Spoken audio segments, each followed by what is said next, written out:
자비와 주의 인자로 덮어주시고 하나님의 능력으로 붙들어 주시옵소서. 주님, 우리 가운데 주 은혜의 생수의 강을 흘러넘치게 부어주시어서 주님의 말씀을 듣고자 이 자리에 모인 주의 백성들 모든 심령 가운데 하나님의 은혜의 생수와 기쁨의 생수의 강이 흘러넘치게 하여 주시옵소서. 오늘도 처음 시작을 주님께 의탁하오니 성령께서 이끌어가 주시고 성령의 열매를 맺어주실 것을 믿사오며 이 모든 말씀 우리 주 예수 그리스도 이름 받들어 기도 드리옵나이다. 아멘. 할렐루야. 오늘도 우리 기도 가운데 찬양 가운데 함께 하신 주님께 영광의 박수를 올려드리겠습니다. 아멘. 할렐루야. 오늘 주시는 하나님의 말씀 저희 함께 보도록 하겠습니다. 사도행전 20장 13절부터 24절까지 말씀입니다. 한 절씩 교독하고 마지막 24절은 저희가 다 함께 읽도록 하겠습니다. 우리는 앞서 배를 타고 앗소에서 바울을 태우려고 그리로 가니 이는 바울이 걸어서 가고자 하여 그렇게 정하여 준 것이라. 바울이 앗소에서 우리를 만나니 우리가 배에 태우고 미둘레네로 가서 거기서 떠나 이튿날 기오 앞에 오고 그 이튿날 사모에 들르고 또 그 다음날 밀레도에 이르니라.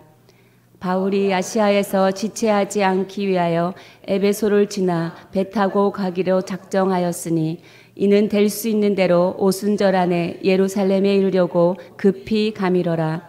바울이 밀레도에서 사람을 에베소로 보내어 교회 장로들을 청하니 오매 그들에게 말하되 아시아에 들어온 첫날부터 지금까지 내가 항상 여러분 가운데서 어떻게 행하였는지를 여러분도 아는 바니 곧 모든 겸손과 눈물이며 유대인의 간계로 말미암아 당한 시험을 참고 주를 섬긴 것과 유익한 것은 무엇이든지 공중 앞에서나 각 집에서나 거리낌 없이 여러분에게 전하여 가르치고 유대인과 헬라인들에게 하나님께 대한 회개와 우리 주 예수 그리스도께 대한 믿음을 증언한 것이라.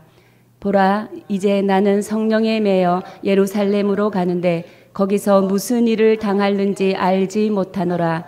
오직 성령이 각 성에서 내게 증언하여 결박과 환난이 나를 기다린다 하시나. 다 함께 읽겠습니다. 내가 달려갈 길과 주 예수께 받은 사명 곧 하나님의 은혜의 복음을 증언하는 일을 마치려 하면은 나의 생명조차 조금도 귀한 것으로 여기지 아니하노라. 아멘. 오늘 사도행전 20장 마지막 부분입니다. 에베소 장로에게 전하는 바울의 눈물의 고별 설교입니다. 눈물 나는 이별의 장면이지요. 사도 바울이 3년간의 에베소 목회를 접고 지금 아시아를 떠나는 장면입니다. 목사에게 그동안 목회를 하였던 그 사역지를 떠난다는 것은 굉장히 슬프고 마음이 아픈 경험입니다. 우리 누구나에게 이렇게 아픈 슬픈 작별이 있습니다. 소중한 사람을 잃었거나 다시는 보지 못하는 이별이라면 얼마나 아프겠습니까? 그러나 너무 슬퍼하지 마십시오. 만남이 있으면 인간은 반드시 헤어지는 시간이 오게 되어 있습니다. 또 우리가 천국에서 만나는 것 외에는 이 땅에서 영원한 만남은 없기 때문입니다. 그것이 우리 인생의 본질적 내용이지요. 모든 인생은 이렇게 우리가 뒤를 돌아보면 우리가 살아왔던 흔적을 남기게 된다는 것입니다. 저는 이렇게 한번 생각해 보았습니다. 나의 인생을 되돌아볼 때 내가 이 세상에서 호흡이 멈는 그 순간 내가 자녀에게 당당하게 내 자녀들에게 말할 수 있을까? 어떤 말일까? 너희들은 엄마가 살아온 대로만 살아라. 아니면 그 반대로 너희들은 엄마 사는 것처럼 절대로 살지 말라. 이 당부가 두 가지로 나눠지지 않을까 생각합니다. 근데 오늘 메시지는 사도 바울은 바로 이거죠. 당신들은 내가 걸어온 길을 걸어오십시오라고 당당히 당부하고 부탁하고 있습니다. 자신의 인생이 얼마나 멋있는 인생이냐고 당당하게 그들에게 내가 걸어온 그 길을 여러분도 걸어오라라고 오늘 우리에게 말씀하고 있다라는 것이지요. 사랑하는 여러분, 여러분도 그런 인생 살고 싶지 않으십니까? 여러분들 자신이 있으십니까? 마지막 당부에서 자녀들에게 엄마가 살아온 대로 너네들 살아라. 아버지가 살아온 대로 그대로만 살아라 라고 당부할 수 있는 여러분의 인생 되시기를 주님의 이름으로 축복합니다. 오늘 바울은 고별 설교에서 우리에게 이렇게 당부합니다. 내가 이렇게 살았으니, 내가 이런 흔적을 남겼으니 너희도 이렇게 살아라. 그 첫 번째 우리가 함께 13절부터 17절 읽은 바로 눈으로 내려가며 보겠습니다. 어떤 흔적을 우리 가운데 남기고 있는지 우리 한번 찾아보겠습니다. 13절부터 17절의 말씀은 드로아부터 밀레도에 이르기까지 항해를 지금 설명하고 있죠. 아소에서 배를 타고 미둘레네로 가고 또 이튿날 기오에 이르고 또 이튿날 사모에 이르고 또 그 다음날 밀레도에 도착합니다. 이게 만 4박 5일 동안의 여정입니다. 이게 총 한 300km의 여정이 되죠. 요즘 시대에도 이게 벅찬 거리입니다. 근데 그 당시 열악한 환경에서도 이 먼 거리를 배를 타고 걸어서 단시간에 여행했다라는 것은 굉장히 힘든 여행입니다.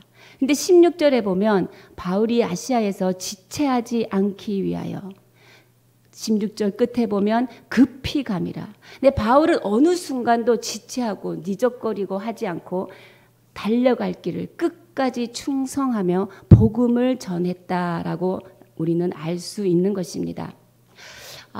우리가 청년 때나 젊을 때는 목회 사역의 초기에는 충성을 다하며 사역을 할 수 있습니다.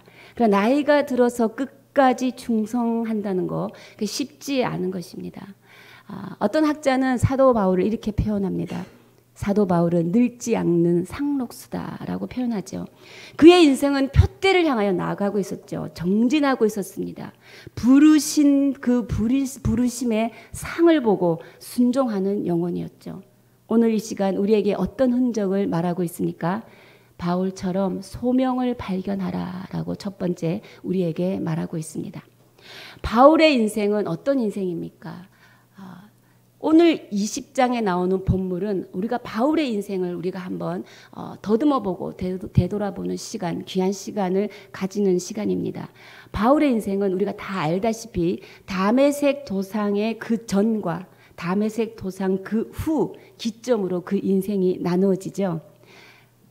다메섹 도상 그 이전의 인생은 그는 출세하기 위한 인생이었습니다. 율법주의자로 모든 사람들 앞에 나는 흠이 없이 살아가는 인생이다라는 사람들에게 인정받기 위해 살아가는 삶이었죠. 그런데 다메섹 도상 그 이후에 바울의 삶은 어떤 거였습니까? 오직 복음을 위한 소명으로 살았던 바울입니다. 사도 바울의 소명은 이방인을 위해서 택한 나의 그릇이다라고 사도행전 9장 15절에서 말하고 있습니다. 근데 여러분, 사도 바울이 어떤 사람이었습니까? 이전에 어떤 사람이었어요? 예수 믿는 사람을 잡아다가 죽이고 고초당하게 하고 힘들게 한 장본인입니다. 우리가 복음을 전하는 것보다 사도 바울이 복음을 전하는 것 훨씬 더 힘들었을 것입니다. 그의 입에서 하루아침에 하나님께 소명을 받았는데 하루아침에 변해서 잡아들이던 예수를 믿는 사람을 잡아들이던 사람의 입에서 예수가 하나님의 아들이요 살아계신 그리스도라는 것을 증거하는 사람으로 바뀐 것입니다. 다메섹에 있는 유대인들이 당황했다라고 사도행전 9장의 20절 21절에 나오지 않습니까? 사도 바울이 이렇게 그들의 당황한 가운데도 소동이 일어난 가운데도 예수 그리스도가 살아계신 하나님의 아들임을 증거하는 것을 포기하지 않았던 것은, 포기할 수 없었던 것은 바로 소명의식을 인식하였다라는 것입니다. 내가 왜 살아야 하는지 그 인생의 목적을 발견하였다라는 것입니다. 우리가 소명의식을 인식할 때, 우리가 소명을 발견할 때 우리 앞에 아무리 핍박과 고난이 기다린다 해도 그것이 어떤 일일지라도 우리는 그 길을 걸어갈 수 있음을 믿음으로 선포합니다. 여러분이 그 소명을 발견하시고 걸어가는 모든 인생길이 주께서 먼저 여시는 인생길 되시기를 주님의 이름으로 축복합니다. 17절, 18절 우리 또 함께 읽어보겠습니다. 시작. 바울이 밀레도에서 사람을 에베소로 보내어 교회 장로들을 청하니 오매 그들에게 말하되 아시아에 들어온 첫날부터 지금까지 내가 항상 여러분 가운데서 어떻게 행하였는지를 여러분도 아는 바니. 네. 두 번째 바울은 이렇게 살아라. 어떤 흔적? 소명을 위해서 희생하라라는 것입니다. 바울은 지금 당당하게 자신의 목회 보고를 하고 있는 거예요. 뭐라고 얘기합니까? 내가 에베소 들어온 첫날부터 내가 어떻게 너희 가운데 행하였는지 너희들 여러분이 아는 바라는 것입니다. 에베소 장로들 여러분들이 다 아는 사건이지 않느냐? 그 소명의 삶을 내가 살았다라는 것이죠. 그 소명의 삶을 살려면 희생이 필요하다라는 것이죠. 어떤 희생인가? 그 희생의 내용이 19절, 21절에 담겨져 있습니다. 우리 먼저 19절 읽어보시겠습니다. 시작. 곧 모든 겸손과 눈물이며 유대인의 관계로 말미암아 당한 시험을 참고 주를 섬긴 것과 첫 번째 그 희생, 첫 번째 희생은 겸손입니다. 겸손이 무엇입니까? 우리가 흔히 서로에게 이렇게 인사를 나눌 때 집사님 수고 많이 하셨습니다. 아니에요. 제가 한 게 뭐가 있습니까? 제가 뭐 한 게 있어야죠. 네. 이게 겸손인가요? 성경에서 말하는 겸손은 하나님이 보여주신 겸손의 모범은 하나님이 인간으로 오신 것입니다. 실제로 이 겸손이라는 것은 우리의 언어 속에서 표현되는 것이 아닙니다. 겸손은 내 마음 속에서 내가 낮아짐을 말하는 것이지요. 언어로 표현될 수 있는 것이 아니라는 것이지요. 그러면 우리는 어떻게 낮아지고 겸손해질 수 있습니까? 인간의 본질은 원래 너희는 죄의 종이다라는 것입니다. 우리가 나의 죄를 자각하면 자각할수록 우리는 겸손해집니다. 사도 바울은 디모데 전후서로 가면서 갈수록 뭐라고 표현합니까? 내가 죄수 중에 괴수라라고 표현합니다. 사도 바울은 우리 주 예수 그리스도를 알면 알수록 그 소명의 삶을 살아가면 살아갈수록 겸손의 희생이 없이는 살 수 없다라는 것. 점점 더 겸손해지는 사도 바울을 우리가 볼 수 있다는 것이지요. 겸손이라는 것은 그냥 내가 높아지려는 이 마음을 완전히 포기하는 것입니다. 자기를 낮추어서 오직 하나님의 영광을 위해 사는 것이다 라는 것입니다. 두 번째 희생의 내용은 무엇입니까? 19절에 눈물이라는 거죠. 눈물. 이 눈물은 무엇입니까? 이렇게 원어로 보면 이 눈물이 복수 형태로 되어 있습니다. 많은 눈물, 끊임없이 눈물을 흘렸다는 것이지요. 소명의 길을 가다 보면 이 희생을 할 때 왜 눈물이 나지 않겠습니까? 복음을 전하면서 사역을 하다가 늘 즐거워야 한다는 생각은 오해입니다. 물론 늘 기쁨이 있어야 합니다. 그렇지만 그 기쁨은 세상 즐거움 속에서의 신남이 아닌 것이지요. 주님 안에서 흘리는 그 눈물에서 참 주님의 기쁨을 우리가 경험할 수 있다라는 것입니다. 인생을 살아갈 때 이 나그네 인생길에 그 누구도 눈물이 흘리지 않는 사람은 없는 것입니다. 세 번째 희생의 내용 또 19절에 말하죠. 유대인의 관계로 말미암아 당한 시험을 참고 세 번째 희생은 인내하는 것입니다. 인내. 참아내고 또 참아내고. 이것이 우리가 어디에 있을 때만 가능합니까? 성령 안에서만 인내가 가능한 것입니다. 그리고 20절 또 희생의 내용을 정하고 있습니다. 우리 20절 다 함께 읽겠습니다. 시작. 유익한 것은 무엇이든지 공중 앞에서나 각 집에서나 거리낌 없이 여러분에게 전하여 가르치고. 20절 내용. 어디서나 가르쳤다라는 것입니다. 어디서나 나는 전하고 가르쳤다. 사역을 내가 주일이나 사역 시간만 한 것이 아니다.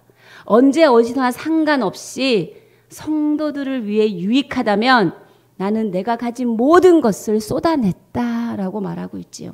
한순간도 쉬지 않고 나는 그냥 영혼 구원에만 그친 것이 아니라 그 영혼을 제자 삼아서 하나님의 사람으로 세워나갔다라고, 나는 그 소명을 위해 희생했다라고 사도 바울은 또한 말하고 있습니다. 그리고 우리 21절 또 한 목소리로 읽겠습니다. 시작. 유대인과 헬라인들에게 하나님께 대한 회개와 우리 주 예수 그리스도께 대한 믿음을 증언한 것이라. 다섯 번째 희생, 나는 끊임없이 믿음을 증언하였다. 복음을 전하였다라는 것입니다. 이렇게 바울의 희생은 구체적이었다라는 것이죠. 그냥 허리뭉텅하게 자기 자랑으로 일관하는 것이 아니라 구체적으로 그 정황을 오늘 바로 에베소 장로에게 말하고 있다라는 것입니다. 이런 희생을 내가 살았다. 너희도 이런 희생의 흔적을 가지고 겸손함으로, 인내함으로, 눈물로, 제자 양육으로 복음을 증거하는 걸로 살아가라라고 오늘 우리에게 당부하고 있는 것이지요. 그럼 마지막으로 바울이 우리에게 당부하는 내용이 있습니다. 첫 번째는 무엇이었습니까? 소명의식을 발견하라. 두 번째는 소명을 위해서 희생하라. 마지막으로 세 번째, 성령에 매여 걸어가라 라고 당부하고 있습니다. 22절, 23절 다 함께 읽겠습니다. 시작. 보라, 이제 나는 성령에 매여 예루살렘으로 가는데 거기서 무슨 일을 당할는지 알지 못하노라. 오직 성령이 각 성에서 내게 증언하여 결박과 환난이 나를 기다린다 하시나. 아멘. 방금 우리가 읽은 내용 중에 여러분, 우리 두 가지는 확실하게 발견할 수 있습니다. 사도 바울의 행선지가 어디입니까? 예루살렘이죠. 네, 본문을 보시면 나와 있습니다. 예루살렘으로 가는 길입니다. 근데 예루살렘으로 가는 길이 무엇입니까? 성령에 매여 간다라는 표현을 쓰죠. 이것은 뭐냐면 자기가 의도하고 계획하여서 가는 게 아니다라는 의미를 알 수 있죠. 그리고 23절에 보면 그 길을 가는데 그 길은 환난과 결박이 기다린다라는 것입니다. 사랑하는 여러분, 하나님이 명하신 길이라고 해서 이렇게 뭡니까? 꽃길만 준비하는 게 아니다라는 것입니다. 우리가 늘 거기서 신앙의 오해가 생길 수 있죠. 주님이 명령하신 길인데 왜 이렇게 어려움이 있습니까? 내가 가야 될 길이 아니지 않습니까? 우리가 하나님의 계획에 대해서 잘못된 오해를 하는 경우가 많이 있습니다. 근데 분명 사도 바울은 예루살렘이 목적지라는 거예요. 그죠? 그리고 그 가는 길 가운데 환난과 결박이 기다린다는 거예요. 이것이 성령에 매여 있는 거랍니다. 성령이 나를 그렇게 인도하고 있다라는 거죠. 근데 우리 여기서 다시 한번 우리가 이것을 생각해 볼 필요가 있습니다. 여러분, 자방을 통해서 사도행전 21장 4절을 한번 볼까요? 사도행전 21장 4절의 말씀 시작. 제자들을 찾아 거기서 이레를 머물더니 그 제자들이 성령의 감동으로 바울더러 예루살렘에 들어가지 말라 하더라. 여러분, 성령의 감동으로 제자들은 예루살렘에 들어가지 말라 한다라는 것입니다. 또 한번 찾아볼까요? 사도행전 21장 11절입니다. 다 함께 읽겠습니다. 시작. 우리에게 와서 바울의 띠를 가져다가 자기 수족을 잡아매고 말하기를 성령이 말씀하시되 예루살렘에서 유대인들이 이같이 이 띠 임자를 결박하여 이방인의 손에 넘겨주리라 하거늘. 또 한 무리의 제자들을 또 뭐라고 합니까? 띠를 보여주며 말하는 거죠. 이 띠 임자가 예루살렘에 가면 결박당해서 이방인의 손에 넘겨질 거라고 말합니다. 근데 이것도 뭡니까? 성령이 말씀하시되라고 말합니다. 그냥 인간적인 생각으로 연민으로 말하고 있는 것이 아니다라는 것이지요. 여러분, 사도 바울도 지금 본인이 예루살렘에 가는 게 성령에 매였다고 말합니다. 근데 이 두 제자의 무리들도 예루살렘에 가지 말라고 권하는데 이것이 인간적인 권함이 아니라 무엇입니까? 성령께서 말씀하셨다라고 합니다. 어느 쪽 성령이 맞는 건가요? 어떻게 생각하십니까? 바울이 인도하는 성령이 맞는 걸까요? 이 제자들 무리에게 임한 성령이 맞는 걸까요? 둘 다 맞습니다. 성령께서 이렇게 우리에게 인도하고 보여줄 때 이것은 사도 바울에게 잘 준비해서 앞으로 펼쳐질 모든 일들을 보여주고 네가 기도로 준비하며 더 말씀을 붙들고 나아가라라고 확인시켜서 예루살렘에 보내려고 하는 하나님의 의도가 있다라는 것입니다. 어느 쪽으로 나아가든 눈물은 흘린다는 거죠. 여러분, 그럼 제가 질문이 있습니다. 앞으로 어떤 일이 벌어지고 일어날 것인가를 알고 가는 게 쉬울까요? 모르고 가는 게 쉬울까요? 더군다나 그 길이 꽃길이라면 쉽겠죠. 내 앞에 펼쳐질 일들이 꽃일만 일어난다면 좋을 것입니다. 쉬워요.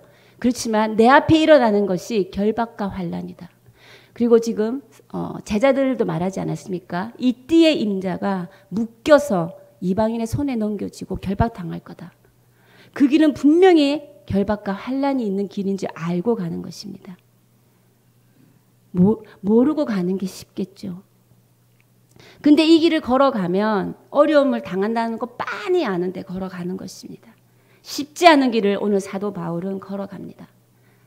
사랑하는 여러분, 하나님의 사람이 인생을 걸어갈 때 눈물이 없을 수 없다라는 것을 지금 말하고 있습니다. 바울의 인생이나 우리의 인생이나 이 세상을 사는 모든 인생은 눈물을 흘리며 걸어간다는 것이죠. 요한복음 11장에 보면 예수님도 눈물을 흘리시더라라고 말하고 있습니다.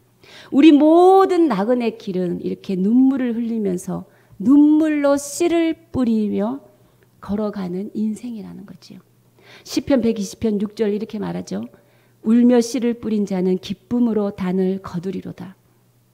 사도 바울이 이 길을 가지 않겠다고 결심했으면 울 일도 없습니다. 울면서 사도 바울은 가르쳤습니다. 울면서 사도 바울은 복음을 증거했습니다.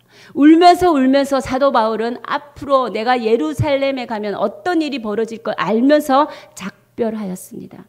이 눈물은 결코 좌절과 결코 절망의 눈물이 아니었기 때문이죠. 포기할 수 없는 것이었기 때문에 인간의 연약함이 부딪혀서 나오는 눈물입니다. 우리가 어떤 때 눈물을 흘립니까? 내가 할 수 없을 때, 내 연약함이 더 이상 한 걸음도 앞에 나갈 수 없을 때 우리는 눈물을 흘리는 것이지요. 주님, 저에게는 답이 없습니다. 하나님께만 답이 있습니다라는 상황 가운데 걸어갈 때 우리 인생은 눈물을 흘리는 것입니다. 근데 이 눈물이 영원할까요? 요한계시록에서 하나님께서는 저희 눈에서 나는 모든 눈물을 내가 씻어내 주리라라고 약속하셨습니다. 처음 것들은 지나가는지라라고 우리에게 약속하고 있다라는 것이지요. 우리가 걸어가면서 흘려야 되는 이 눈물은 영원히 흘리는 눈물이 아닙니다. 여러분, 눈물이 나십니까? 우십시오. 눈물로 씨를 뿌리며 기쁨으로 단을 거두실 것입니다.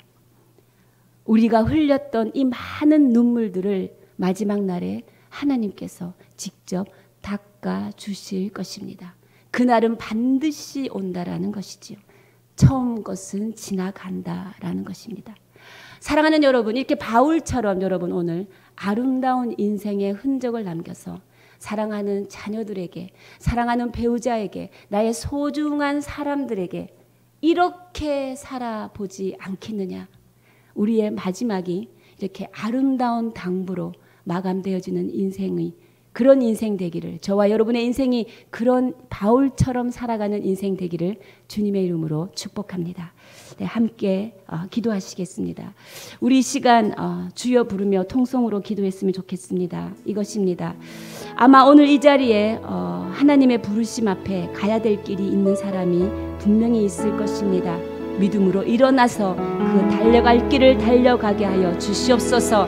눈물 흘릴 것을, 앞에서 일어나는 모든 일들을 두려워하며 주님 포기하지 않게 하여 주시고, 주님 마지막 날 이 눈물을 반드시 닦아주시는 하나님께 인생을 맡기며 성령님 의지하여 성령에 매여 걸어가는 인생 될 수 있도록 하나님 이 인생을 축복하여 주시옵소서. 이 인생들이 일어나 걸어가게 하여 주시옵소서. 주님께서 모든 눈물을 씻기신다 약속하셨사오니 아버지 모든 인생들이 눈물을 흘리며 씨를 뿌리며 걸어갑니다. 그들이 걸어가는 그 길 가운데 기쁨으로 단을 거둘 수 있도록 은혜의 은혜를 더하여 주시옵소서. 주님 우리의 인생이 그런 인생 되게 하여 주시고 소명을 발견하며 소명으로 희생하며 인내하며 겸손하며 하나님의 말씀을 가르치며 증거하며 하나님 우리가 성령에 매여 이끌려 걸어가는 인생 될 수 있도록 주님 인도하여 주시고 역사하여 주시옵소서. 우리 주여 부르며 통성으로 기도하시겠습니다. 주여!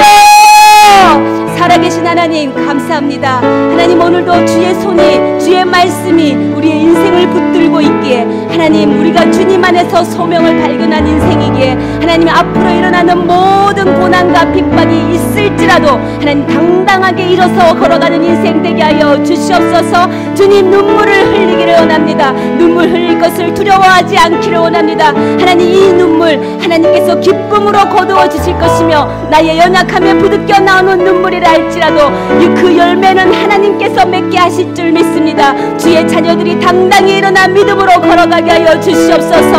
하나님 아버지 기쁨으로 단을 거두는 인생이 될 수 있도록 주께서 하나님의 자녀들의 인생마다 주님 은혜의 은혜를 더하여 주시옵소서. 주님 우리의 마지막 인생이 하나님 아름다운 흔적을 남기는 인생이 되게 하여 주시옵소서. 하나님 아버지 우리의 마지막 당부가 사랑하는 자녀들에게 사랑하는 이들에게 하나님 아름다운 주님의 복음의 증언이 될 수 있도록 하나님 우리의 인생을 사용하여 주시옵소서. 살아계신 하나님 생명의 하나님 오늘도 우리 안에 영원한 생명을 주셨으니 우리가 이 영원한 생명으로 살아가는 주의 부르심에 응답하는 그런 인생 사는 하나님의 자녀가 되게 하여 주시옵소서. 하나님 오늘도 성령에 매여 걸어가는 인생입니다. 주님 이 길이 눈물을 흘리며 아파하며 고난과 핍박이 있다 할지라도 주만 바라보며 나의 눈물을 닦아주실 하나님을 신뢰하며 주님 걸어가게 하여 주시옵소서. 우리의 연약한 가운데서도 열매는 하나님이 맺으시니 하나님 우리 가운데 하나님의 기쁨의 단을 거두는 그 기쁨도 허락하여 주시고 하나님 우리를 통하여 하나님의 나라가 확장되며 하나님 주님의 영혼들이 주 앞에 돌아오며 세워지는 역사가 있게 하여 주시옵소서. 그렇게 하실 주님을 찬양하며 이 모든 말씀 우리 주 예수 그리스도의 이름으로 기도드려오며 지금 이 시간 우리 주 예수 그리스도의 크신 은혜와 하나님 아버지의 무한하신 사랑과 성령의 역사 위로 교통하심이 바울처럼 인생의 아름다운 흔적을 남기고 살아가기를 결단하는 주의 백성들 머리 위에 사람 살리는 교회 위에 지금으로부터 영원까지 함께 하시기를 간절히 축원하옵나이다. 아멘.